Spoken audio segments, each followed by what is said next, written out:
Olá, amigos do nosso canal DIP Direito Público.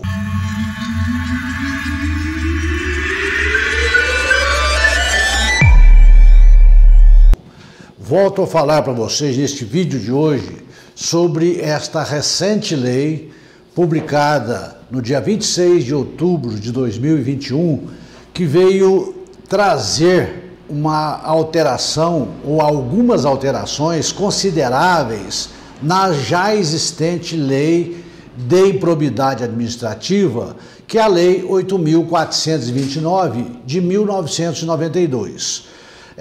Nós costumamos dizer nova lei de improbidade administrativa, mas na verdade é uma lei que veio alterar a já existente, né? É verdade que é uma nova norma, mas que na verdade trouxe alterações significativas na já existente lei de improbidade administrativa. Eu quero nesses meus vídeos daqui para frente colocar algumas considerações e algumas pontuações e alterações que foram introduzidas na lei de improbidade administrativa. No último vídeo eu falei sobre a atuação da assessoria jurídica em defesa dos agentes públicos daqui para frente. Então é um vídeo interessante. Você que ainda não assistiu, eu lhe convido para que assista este vídeo. E neste vídeo de hoje eu quero falar o seguinte: esta lei que passou a vigorar a partir do dia 23 de outubro de 2021, que alterou a lei de improbidade já existente, a lei 8.429, que foi uma reforma, vamos dizer assim, da lei de improbidade. Na verdade, eu acho que seria mais coerente que se tivesse feito uma nova lei revogado, porque vocês vão ver que alterou quase que tudo desta lei, né? São novas normas que estão sendo impostas pelo legislador a serem observadas por aqueles que lidam com a lei de improbidade administrativa, pelos agentes públicos de um modo geral. Uma das alterações que nós já quero colocar também, que já falei no outro vídeo, é sobre a legitimidade para a propositura desta ação. Daqui para frente, a partir do dia 26 de outubro de 2021, essas ações de improbidade administrativa, que até então podiam também ser ajuizadas pelos entes federados, daqui para frente só pode ser ajuizada pelo Ministério Público Federal ou estadual, tá certo? Tirou-se a legitimidade dos municípios, estados e União para a propositura desta ação. E a mudança que eu quero trazer para vocês, hoje eu colocar para debate, para discussão, para você que é advogado, você que atua nesta área, você que é assessor jurídico de prefeituras, de câmaras, tá? Você que é procurador municipal, procurador do legislativo, é a seguinte pergunta que eu quero fazer e trazer uma resposta no meu modo de entender. A nova lei de improbidade administrativa pode retroagir para beneficiar o acusado, para beneficiar aquela pessoa, o prefeito, o vereador que esteja sendo investigado? Ela pode retroagir para alcançar fatos pretéritos? Ela pode retroagir para modificar o entendimento daquelas ações que estão em andamento e aqueles fatos foram praticados antes de 26 de outubro de 2021, que entrou em vigor esta nova norma? O que vai acontecer com os milhares de processos, de ações de improbidade administrativa que estão em andamento no nosso Poder Judiciário? O que vai acontecer dentro da Promotoria de Justiça, naqueles casos que estão sendo investigados até hoje, que foram praticados antes da vigência desta nova lei, que é do dia 26 de outubro de 2021.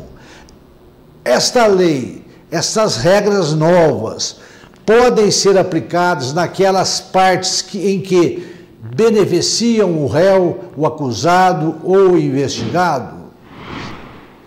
E aquelas que prejudicam os acusados, os investigados, também podem ser aplicadas? A lei não traz uma resposta clara sobre isso, mas diz o seguinte, novo parágrafo 4º do artigo 1º desta lei. Então, esta nova lei introduziu um parágrafo 4º no artigo 1º da Lei 8.429, com a seguinte redação: aplicam-se ao sistema da improbidade administrativa disciplinada por esta lei os princípios constitucionais do direito administrativo sancionador. Ou seja, diz o legislador que no sistema de improbidade administrativa desta lei se aplicam os princípios constitucionais do direito administrativo sancionador. O que quer dizer isso? O que o legislador quis dizer com isso? Aplicam-se aos atos de improbidade o direito administrativo sancionador. O que quer dizer direito administrativo sancionador, para que a gente possa entender o que quis dizer o legislador? O direito administrativo sancionador, nós podemos dizer que é aquele ramo do direito administrativo ou aquela parte do direito administrativo onde existe previsão para aplicação de sanções ou de penalidades para os administrados. Nós podemos, por exemplo, dizer que num PAD, num processo administrativo disciplinar, nós temos o direito administrativo sancionador. Por quê? Porque existe a previsão de aplicação de sanções. Por exemplo, quando se tratar de uma apuração de ato infracional disciplinar praticado por um servidor. Nós temos previsões de sanções, de advertência, suspensão, até mesmo de demissão do servidor. Então nós podemos dizer que ali está presente o direito constitucional ou administrativo constitucional sancionador, certo? E podemos dizer da mesma forma, trazendo agora para a nossa interpretação, que a improbidade administrativa é um direito administrativo sancionador. Por quê? Porque existem sanções que a lei de improbidade aplica aos agentes públicos que infringem as suas normas. Infringe o artigo 9º, 10, 10A e 11.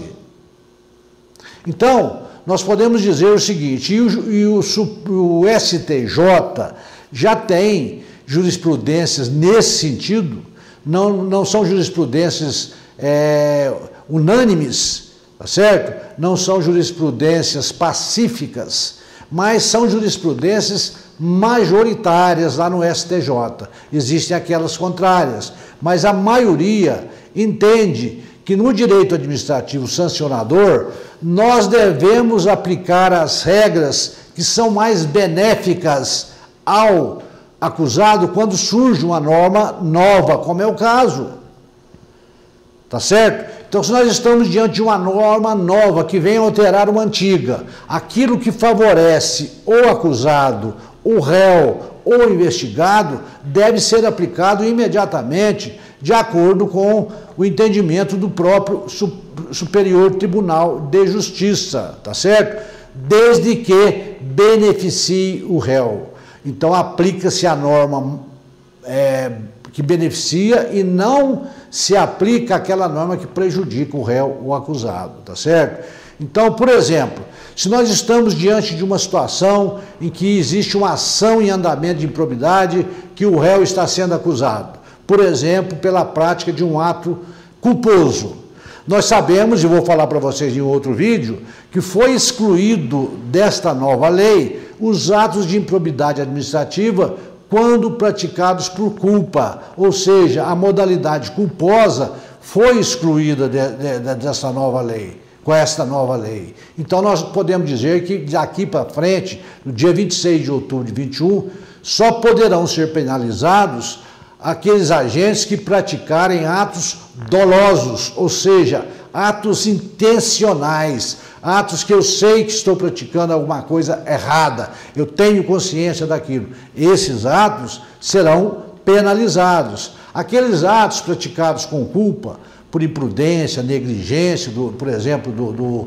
agente público, mesmo que cause prejuízo ao erário, mas que não foi intencional, não podemos mais falar em improbidade administrativa. Aí é que eu acho que estava havendo um abuso, tá, de certos promotores de justiça quando ajuizavam ações nesse sentido.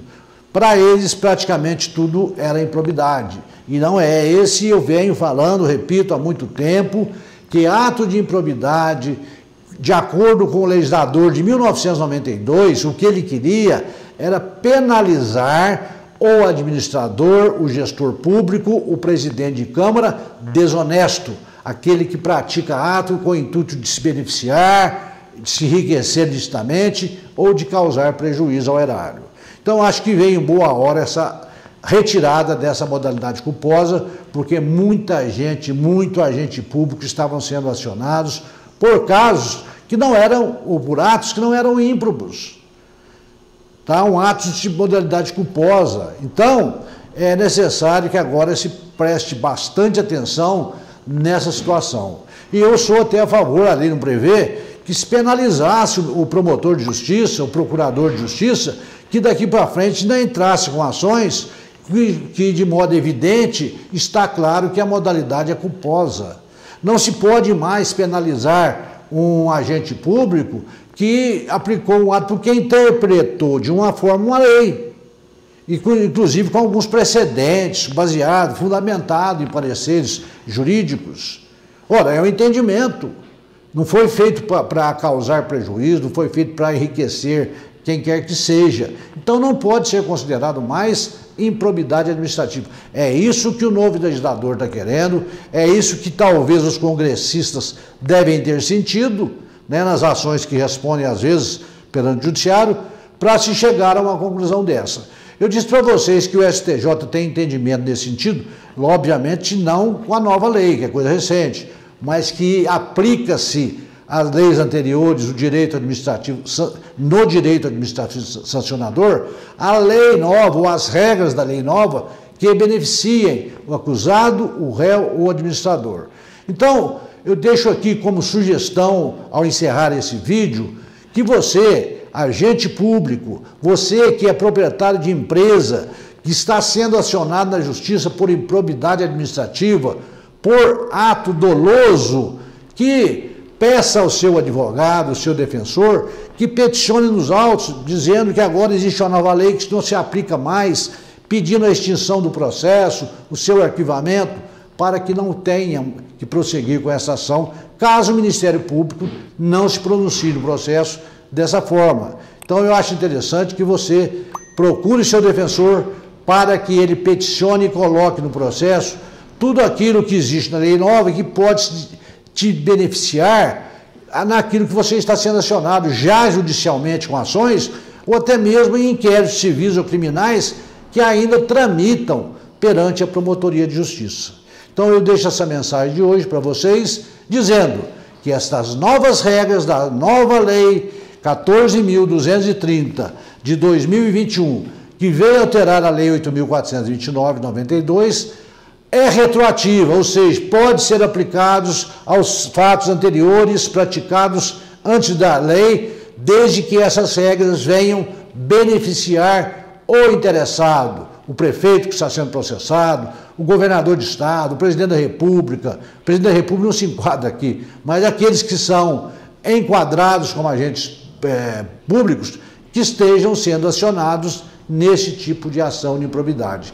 É hora de rever a situação, é hora de peticionar, é hora de acabarmos com muitas ações que estão aí atrapalhando o andamento de outras no nosso judiciário e mandá-las todas para o arquivo através de uma petição do seu próprio advogado e, obviamente, com despacho do juiz, acatando a extinção devido a um fato novo que surgiu com a nova lei e arquivando todos esses processos. Então, deixo aqui essa mensagem, esse recado para você.